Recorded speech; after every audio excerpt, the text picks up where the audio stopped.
You are at Common House with your friends. Okay.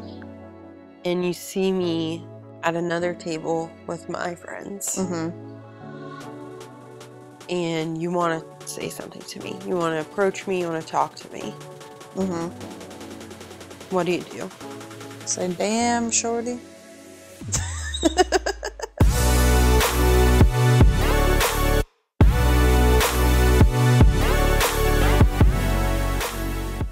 Hello and welcome everyone. Happy Friday. This is the Ride Home podcast and my name is Abby. And I'm Caitlin. Both of us are the type of people who absolutely hate the icebreaker where you have to like talk about yourself. Ew. It's just the worst.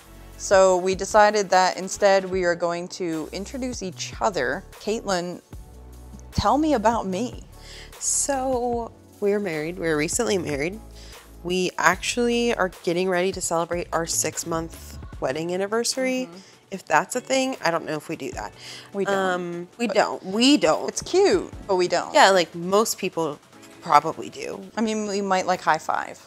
Yeah, we'll say it's our 6-month wedding anniversary. Like, wow, that's crazy. Let's start with the real simple facts. Abby is a Gemini. You really let off with a kicker there. You gotta start with, let's get that right on the table to begin with. Abby's a Gemini. If you are a person who maybe subscribes not to zodiacs, but perhaps to the Enneagram, we also do that. So Abby is an Enneagram 8.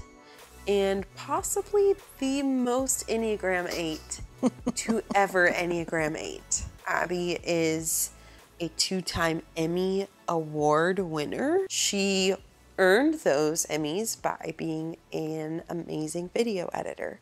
Did I do okay? Did I describe you well? I think so, yeah. I think more important to our 6 months of marriage is actually the time that we have known each other. So Yes. we went to college together and we have known each other for 12 years now. Yeah, going on 12 years. 12 years. And we did go to college together. Caitlin studied psychology at DeSales and eventually went to grad school and got her master's in school counseling.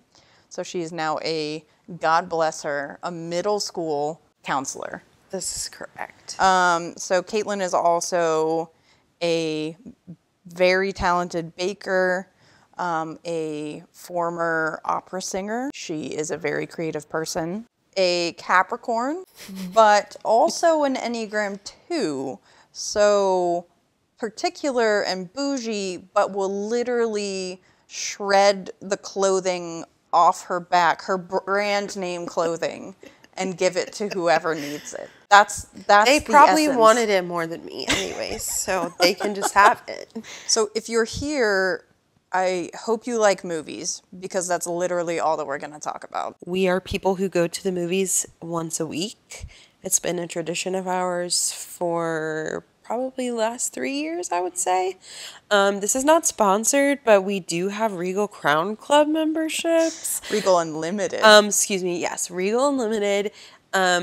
Totally worth it if you are a moviegoer. This, again, is not sponsored, but maybe. But I mean, Regal, you can sponsor us. Like, Regal, sponsor us. Thank you. It's the Planet Fitness of movie memberships. Really and truly it is. You pay, we'll just say what it is. It's $22 a month. You see unlimited movies. You get 10% off of your concessions. I physically can't go to the movies without getting popcorn. Even if I just ate like an entire full course entree from a Mexican restaurant, because we actually have done that before. We have done that. I ate 2 full burritos at a Mexican restaurant that were doused in queso.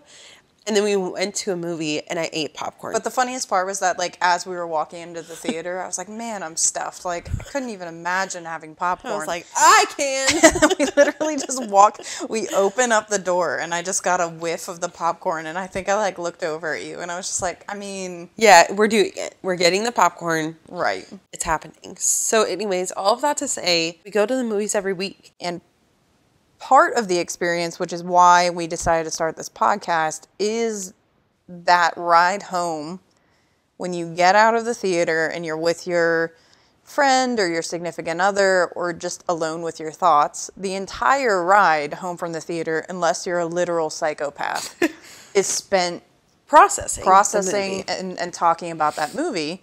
Our idea for this podcast was to physically bring you inside of our car. Caitlin's going to try not to crash. Okay, we didn't talk about that before the podcast. I didn't know that I was going to be the driver.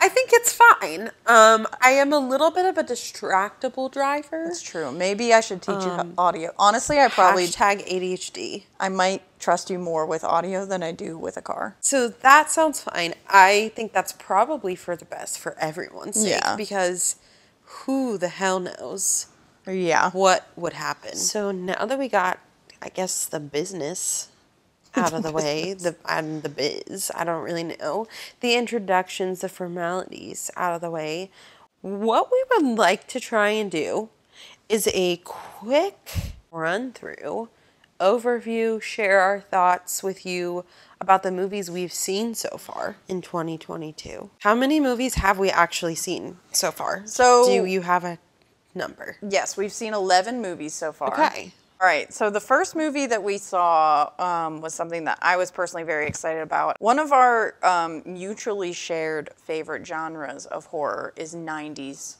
Yes, we love it. So being that that is one of our favorite horror genres, we were both very excited about the new Scream. Scream remake. Right off the bat, what I'm going to say about Scream is that if anybody is a horror fan and they saw the unfortunate Halloween remake that came out in 2021.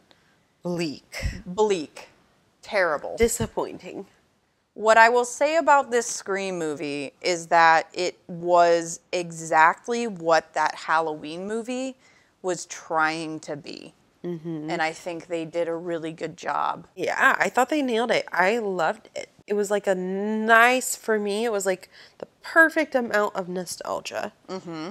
And the perfect amount of like, this is a modern day horror movie. I think what I appreciated too was that the Scream cast from the original has touched each one so far. Yeah. And so they had a little bit more of like a fluid incorporation into the film than some other movies that kind of force feed you the old cast. They're like, and all of a sudden, after 30 years, here he is. And it's like, no. Yeah. I will say one critique that I do have of this new Scream is that they casted a really good, charismatic group of kids to play the high school students, but then didn't give us any introduction to them. Unfortunately, it is a horror movie. People do die.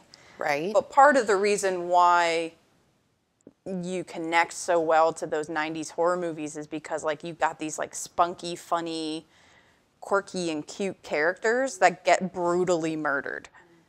And I felt like they had so much opportunity with the actors that they cast, but didn't fully develop their characters. Yeah, because it's just kind of like, okay, here's Emma. And it was just like, who's Emma? Yeah. We don't know, but now it turned into a whodunit where you were supposed to figure out which of the kids was the murderer. Right. But we knew nothing about any of them. So it was we had no context clues to do that. Right. So I thought that the best thing that they did was incorporate the characters that we already knew, and they did that very well, and they brought the nostalgia, and they brought the vibes, and they brought the gore, the scares, but unfortunately where it did lack was that character development of the new people. What score would you give it? How are we scoring? What is my scoring measure, I guess? Your metric of scoring? My metric of scoring movies. We'll do a small, medium, or large popcorn. Oh my God. Okay, I would say like a medium popcorn. It's definitely a medium popcorn. Yeah. It's worth the view. Yeah. But I don't think you need to like rush to see it. No, you don't have to see it actually ever. Especially if you're not into horror. Yeah, then don't. All right, and so moving on to the second movie that we saw. Moonfall. Oh my God. Okay, so Moonfall, the synopsis of Moonfall is, the world stands on the brink of annihilation when a mysterious force knocks the moon from its orbit and sends it hurtling towards a collision course with the Earth. I'm going to precurse this review with a very upfront bias. Okay. I love disaster movies. We both love disaster movies. We both love disaster movies. And I am going to fully admit that my review is going to be wildly biased because of that. What are we sitting at for the tomato meter on this one? It's a 38%. Ooh. I think that's wrong. I feel like that's wrong too. And the thing about any disaster movie is that this isn't actually happening. No.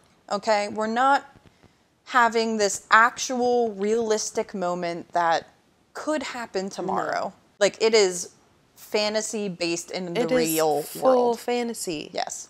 I think one of the issues that critics were having with it was that they didn't explain the reasons for the moon falling into the earth. But like, properly. Okay, but here's the thing. You don't have to have that description. Exactly. You don't need that explanation because that's not what disaster movies are about. Disaster movies are about, like, how ridiculous could this possibly get? Mm-hmm.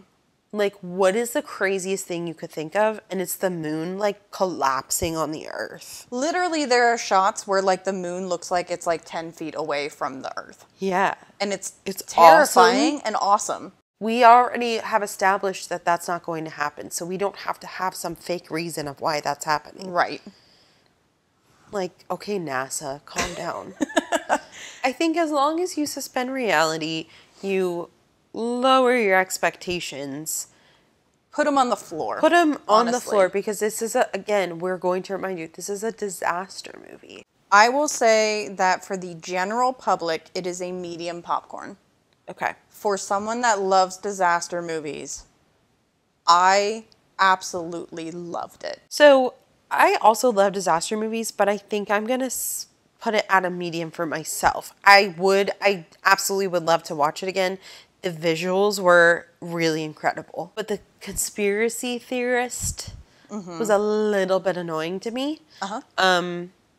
And so that is really the main reason that I'm going to give it a medium. But also, can we briefly just discuss how Halle Berry looks incredible for her age? Yeah, we didn't know that she was in her 50s. Hasn't aged a day. She's like aging in reverse, we think. Also, Patrick Wilson, man, I'm a sucker. God, I love Patrick Wilson. He literally could just like... He can get it. Oh, I didn't know we were going in that direction with it. I mean... But we're going yes, in that direction. Zaddy Wilson. Zaddy Wilson did such a great job. Oh my God. I'm laughing because I just pulled up the next movie. And I saw what it is. With enough champagne to fill the Nile. And if you haven't guessed what we're talking about by now, the movie is Death on the Nile. Death on the Nile. Has a Rotten Tomatoes score of 62%. How? First of all, how? That's why we saw it. Because we were like, oh, well, I guess it's pretty decent. good. It wasn't, though. It isn't good. I believe it is a Agatha Christie novel. Is it? Yes, okay, it that is. Tracks. Because that's her character. The first movie that they did with Hercule was Murder on the Orient Express, which is also Agatha Christie. Which we did not see. No. Kenneth Branagh, they gave him...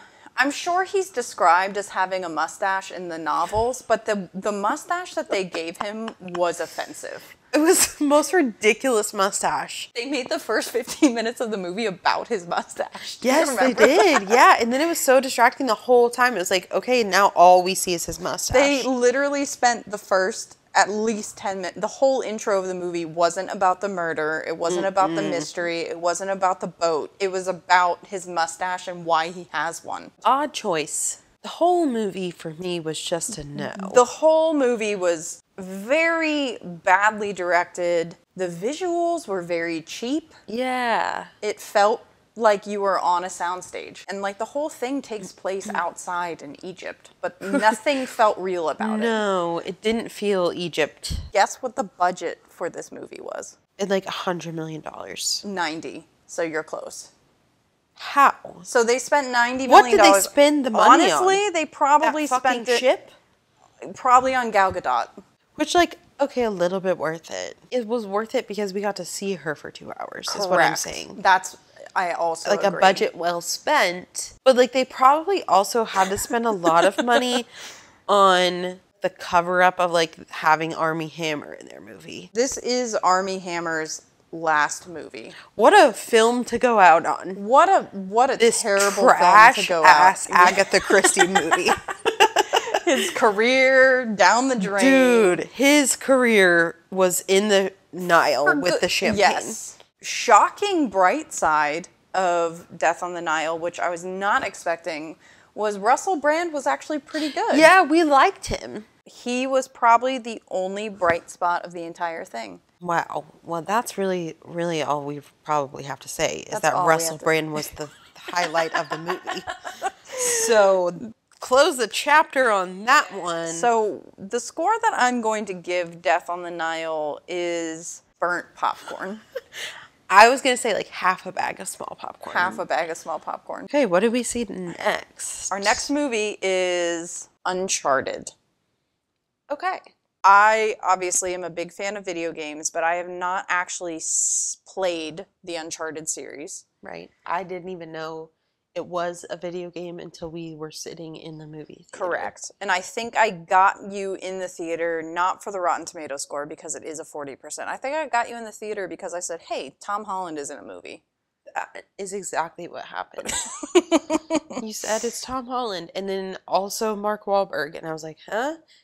And then I said, okay, let's go. So treasure hunter Victor Sullivan recruits street smart Nathan Drake to help him recover a 500-year-old fortune amassed by explorer Ferdinand Magellan. What are your thoughts on this movie? At face value for what it is, just a little adventure type of a movie.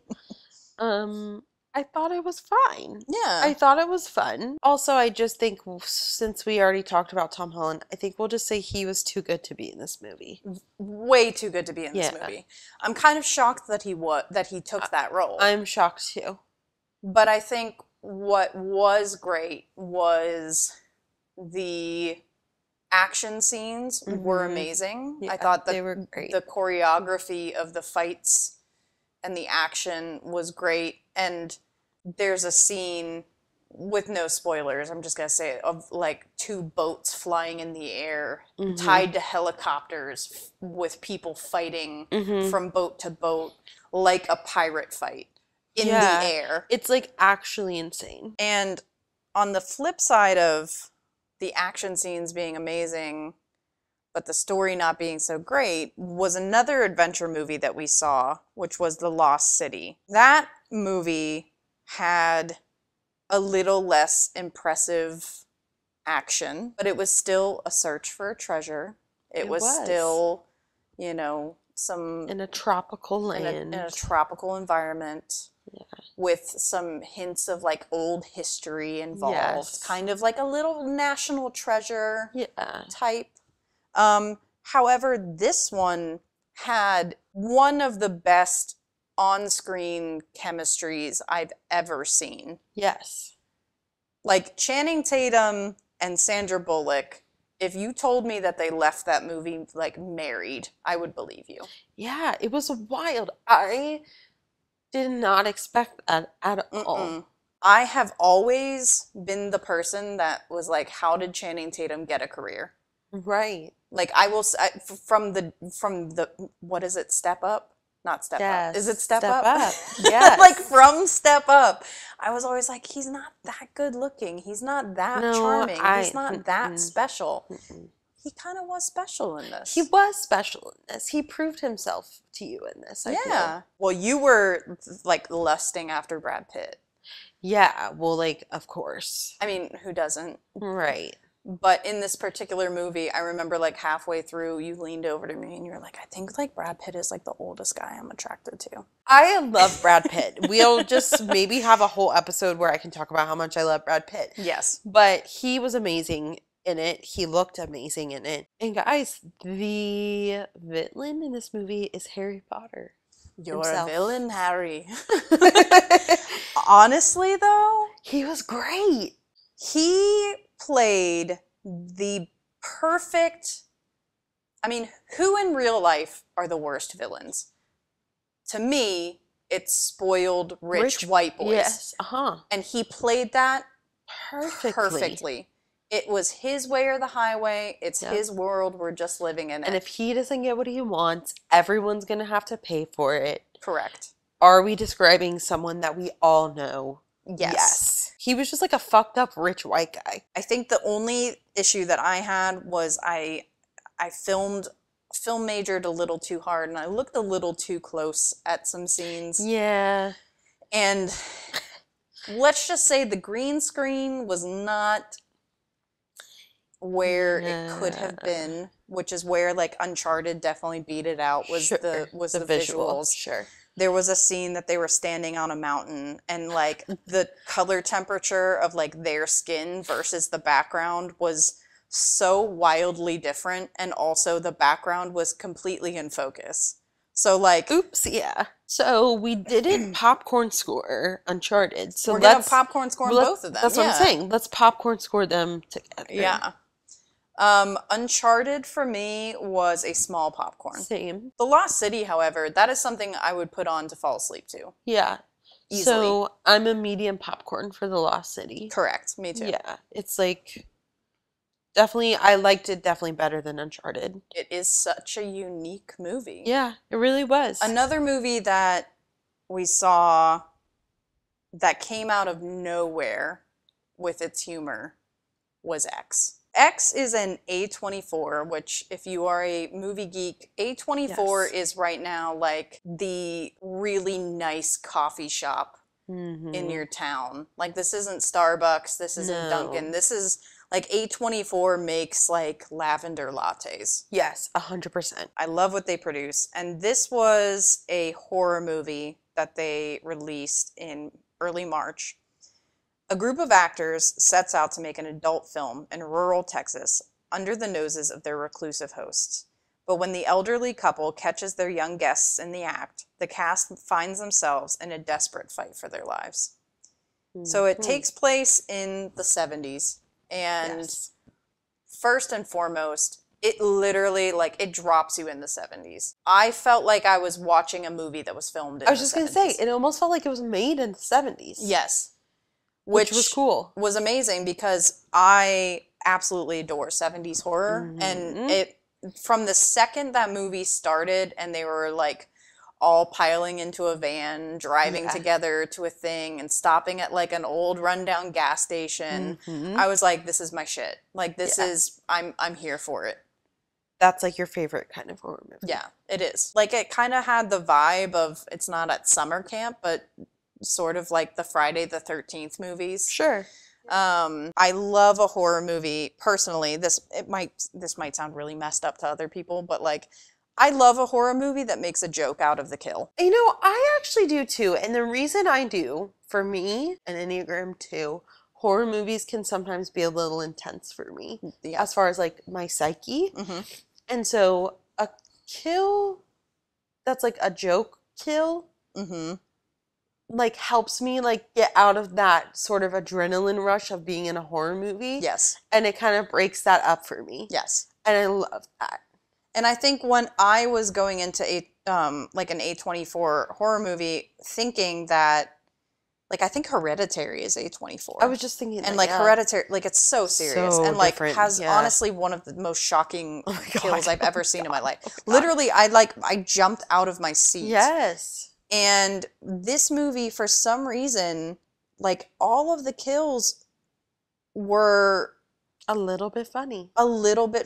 And I was not expecting it, and it was such a wonderful surprise. Now, do you think they did that because it was in the style of 70s? Probably. Horror? Because that's kind of how that horror genre is. Absolutely. I mean, there are some scenes, again, I'm thinking to, you know, Friday the 13th. Like there's a very famous kill in the first Friday the 13th where like one of the campers throws a cardboard box at the killer right before she gets murdered.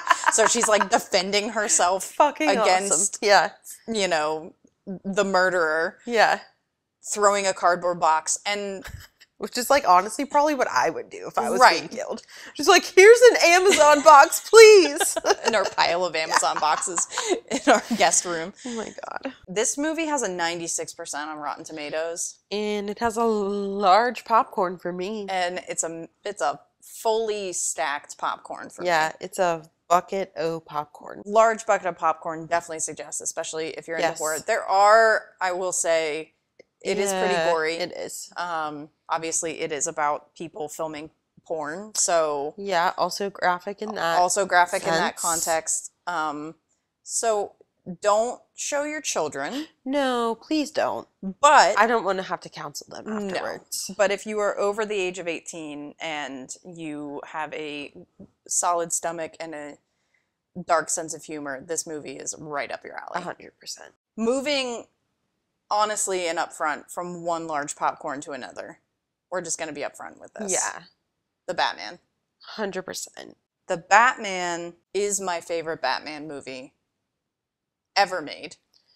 And on top of that is also my favorite superhero movie ever made. Oh my god. You have been working up to being able to say that. I've been working up to be able to say the second part. The first Yeah. part, it was pretty immediate after the movie ended. I was like, that's the best Batman movie I've ever seen. Yeah. The second part, it's taken me some time, but I've mentally now compared it to every superhero movie I've ever seen. Knocks them And all that's out of where the you're water. at. Yeah. I have to say, I feel the same way. I really don't know enough about the other Batman movies to be able to compare it to them, but it is definitely my favorite superhero movie. From what I've seen from internet reaction after was that it was a very polarizing movie. And I know a friend of ours actually came to see the movie with us, and after it ended, he kind of like, we were both like, Oh my god, in it was shock amazing. and awe, and he was just like, that's not what I was expecting. Yeah. And what I loved about it was they also let Batman play detective. Which, okay, so I didn't know that that was actually a part of, like, I guess the story of Batman in the comic books. But I think that's super cool, and they really highlighted that part of him in this movie, which I thought was really cool. Like, it was fun to watch him be a detective. You also were kind of being a detective with him, which was, like, kind of, like, a little bit interactive, which for a 3-hour movie, we gotta have something. Correct. It did not feel like a 3-hour movie to me. No. And I have ADHD, and I don't like to sit still. So I sat still for 3 hours, and I watched it, and I loved it. So you can too. And I will say that I enjoyed Riddler as a villain more than I think I ever have the Joker character. Too. And one, because Paul Dano. Yeah. He is not the Jim Carrey Riddler, right? No. He is not comical. He is not the comic book Riddler. He is not what you think of as the Riddler. He is the definition of a toxic, egocentric, internet incel. Troll. Could be a real person.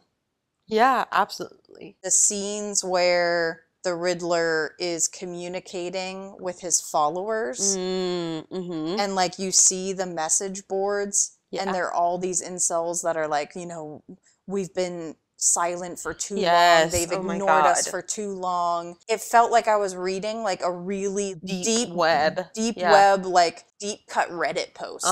And I thought it was just an absolute 10 out of 10. Me too. Large bucket of popcorn. Can't say enough good things about it, honestly. Extra salty, extra butter. Grab all the napkins. A large Coke, too. Oh my god. Like a fountain Coke. Yes, and now I want all of those things. I know, right? Damn it. Our next movie that we saw is something that Caitlin, coming out of the theater, had a very different reaction than I did. So I'm interested to see what you think of it now that you've had some time to think about it. So Everything Everywhere All at Once, also an A24 movie. And when it was released, it immediately had like a 99% on Rotten Tomatoes. It's down to 97% right now. The synopsis is, when an interdimensional rupture unravels reality, an unlikely hero must channel her newfound powers to fight bizarre and bewildering dangers from the multiverse as the fate of the world hangs in the balance. This movie stars Michelle Yeoh, and I was in so much shock at how original it was, how funny it was, how technically impressive it was. I think the first thing I said to you after was that's going to win the Oscar for editing. And as an editor, watching that movie, it literally hurt my brain. Thinking about how they did that. It does involve a multiverse.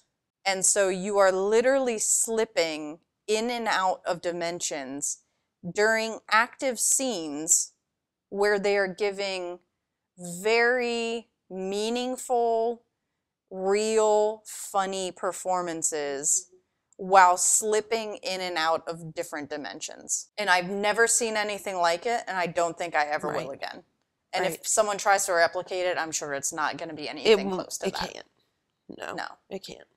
Now, you had a different reaction coming out of the theater. I did. And I don't know if it was just like, I was just like not in the mood that day, or if I was just not feeling particularly open-minded that day, or whatever it was.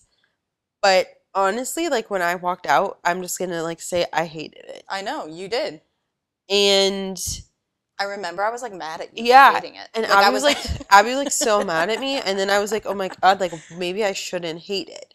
But I really did hate it. And like I really think that because of the way I process things, the reason I hated it is because I really could not process it in the moment. And I hated it because I didn't get it in the moment. And it was bothering me, and multiverse shit really fucks with my head. Yeah. And I have a hard time understanding it. Yeah. Which, if you don't know, people with ADHD, we don't do well with like surreal or things that are like kind of grandiose. It's like hard for us. Yeah. And so I think in the moment, my brain was so overwhelmed by what I saw that I really couldn't process it. And so my initial reaction was just, I didn't like it. I think your initial reaction was like overstimulation. Yeah. But here we are 2 weeks later, and I have had time to process it.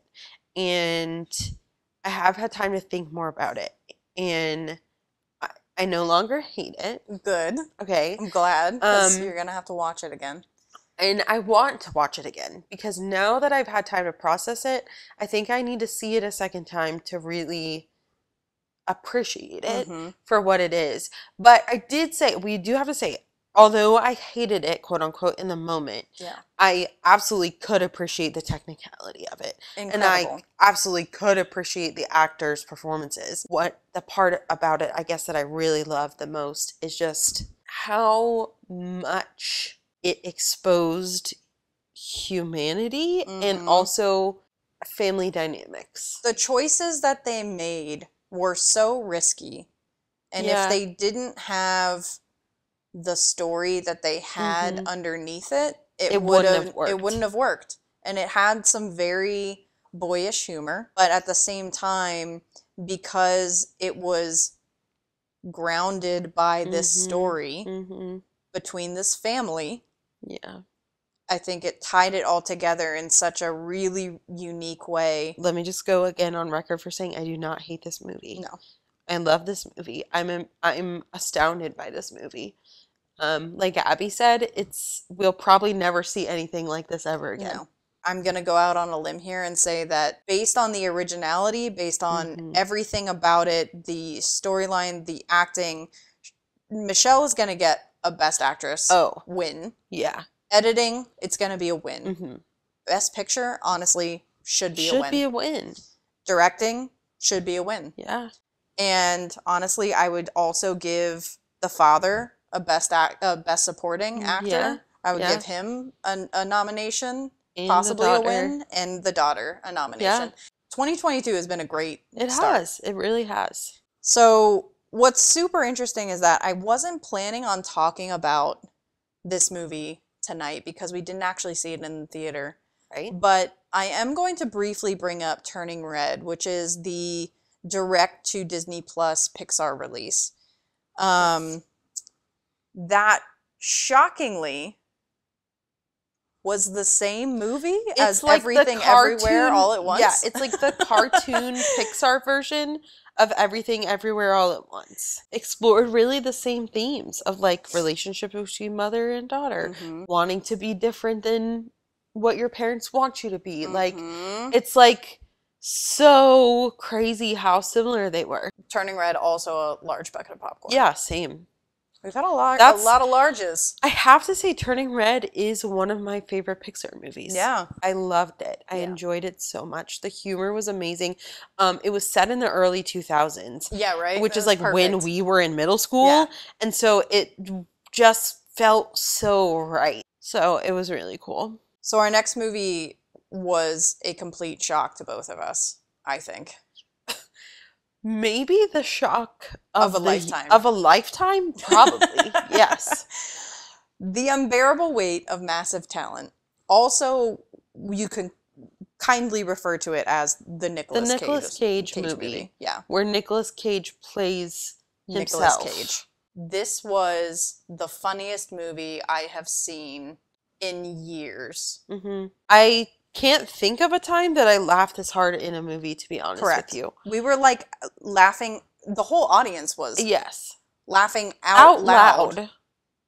Like cackling. Yes. Not only was it one of the funniest movies I've seen, right, it was actually a very well done movie. Yeah.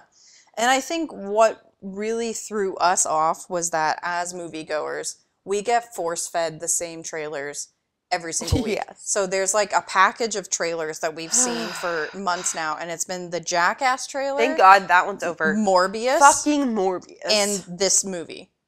Yes. And every single time this trailer played, we were just like, what is that? Like, why is that even a movie? I have always thought that Pedro Pascal was a little bit of an overrated actor. Sure. I have never really understood the appeal or the draw. I've never found him attractive. I know a lot of people thirst after him. Gross.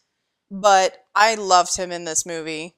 Yeah. And he and Nicolas Cage had just unbelievable comedic chemistry. Yes. Incredible. It was so good. It was so good. Definitely a large bucket of popcorn. It was a large bucket of popcorn. I'll watch it again. So, very drastically different.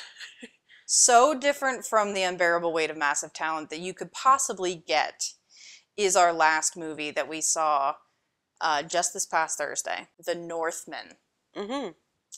So, Prince Amleth is on the verge of becoming a man when his father is brutally murdered by his uncle, who kidnaps the boy's mother. 2 decades later, Amleth is now a Viking who raids Slavic villages. He soon meets a seeress, who reminds him of his vow: save his mother, kill his uncle, avenge his father. AKA, it's Hamlet. Right. Right. And like, had no expectations going into it because I don't even think I saw a trailer beforehand. No, I didn't either. And I just know that I saw in my Regal app, there's like the movies that are out. Right. And I know that there's just a picture of Alexander Skarsgård just completely ripped out of his mind. Right. Carrying an axe. And I was like, I wonder what that is. And when it came out, it had pretty decent reviews and 89% on Rotten Tomatoes. And so, again, I said, hey, Caitlin, has a good Rotten Tomatoes score. I am a slut for a tomato meter because on an average day, if you told me that this was the Nordic version of Hamlet and it was going to be about Vikings and people killing each other and fighting and da-da-da, without a tomato meter, I would not have seen this movie. Never. I would have seen it by myself. You would have seen it because you love that shit. Yeah. I don't love that shit. Yeah. It's like, I'll watch it, but when you said it's an 89%, I was like, oh. What really got me too is that, like, I absolutely am in love with Anya Taylor-Joy. She was so great in The Last Night in Soho. And also we both love Queen's Gambit. I think everybody did. She's so, like, the second that she's on screen, you're just like captured by her. Quick, this is not a spoiler, but I know that in the description you read, you said that Amleth meets a Cirrus, it's not Anya Taylor-Joy. Nope. The Cirrus is Bjork. Didn't know. We didn't know at all. She looks like a But badass, it though. makes fucking sense. What was funny was that, like, as the movie was going, I sometimes, like, during movies, when we're sitting there, like, I'll occasionally, like, look at you to try and, like, get your reaction. I actually didn't look at you during this movie because I was so worried that you were hating every second of it. Really? And I felt guilty that I was enjoying it. And I remember whenever the credits ended, I didn't say a single thing. And you just go, well, that was fucking badass. And I was like, because you don't typically like loud I really don't action. usually like stuff like that. It was beautiful. It was. It was a beautiful movie. It was beautifully shot. The landscape Gorgeous. of everything was beautiful. The costumes were beautiful. The people were beautiful. So it was visually amazing for me to see. And I think because, like, I'm a little bit of, like, a dumb bitch when it comes to Shakespeare, like, I didn't pick up on the fact that it was Hamlet. Right. So I was just like, wow, this is a great story. Which is funny because the rest of the cast really, like, laid into, like, Amleth. Like, they were like, Amleth. Yeah. There were scenes with Nicole Kidman where she straight up called him Hamlet. She was like, Hamlet! Hamlet, what are you doing? I was like, wait a second. It was in a scene with her when she said it was as he was a boy, she called him Hamlet, and I was like, wait, I thought his name was Amlet. You're like, wait, is she's this fucking play a badass? I think Nicole Kidman misread the script, and she was like, oh, it's about Hamlet, so I'm just gonna say Hamlet. For me, I mean, I'm not going to say it was a large bucket of popcorn. No. I think it's still a medium because I don't know if I would ever see it again. Right. But I really do think it's a theater movie. It's a theater movie, 100%. It's 100% a theater movie. And it just wouldn't play the same at home. Nope, it would not. Unless you have, like, an in-home theater, which, with like, surround props sound to you. and like, have me come over and watch the Northmen with you. Right. But, like, other than that, no. Yeah, you gotta go to the theaters for that one.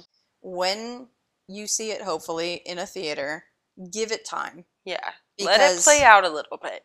It needs time to show you that it's not Lord of the Rings. No. So it's not high fantasy. No. And it's also not historical. No, not at all. It's something in the middle, and you need to take it for what it is and not look too deep at whether or not it's realistic or whether or not it's, like, full fantasy. Full fantasy. You just had to, like, kind of let it have its little weird moments, but I think the weird quirky moments like that is kind of what made it the movie. Yeah. And I think kind of what made it enjoyable for me, a person who doesn't particularly love Viking battle scenes for 2 hours. Right. So, and I think, without spoiling anything, maybe the best sword fight I've ever seen. yeah, it was a dope sword fight. I want to just watch that scene again and again and again and again and again and again. Yeah, it was cool. Still a medium popcorn. Still medium popcorn. Still has its sounds issues. like we really love it, but it is a medium popcorn.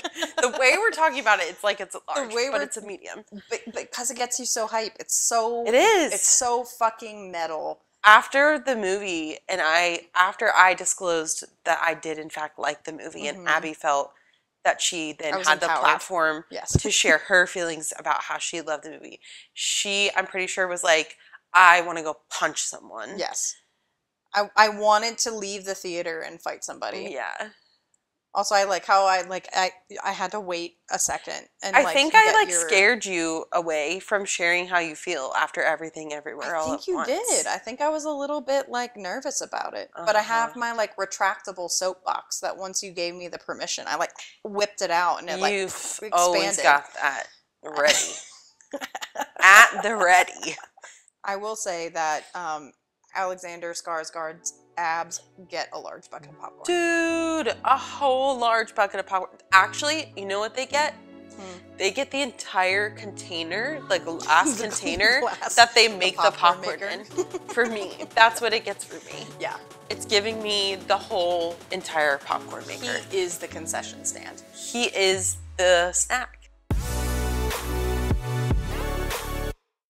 Thanks for spending time with us tonight, guys. It was so awesome to rehash all these movies that we saw so far in 2020. Yeah, it's a lot of fun. Such a great year already for movies. I'm really excited to see where the rest of this year takes us.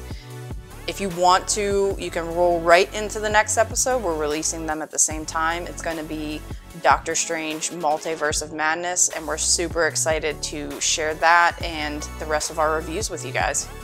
We'll catch you next time on the ride home.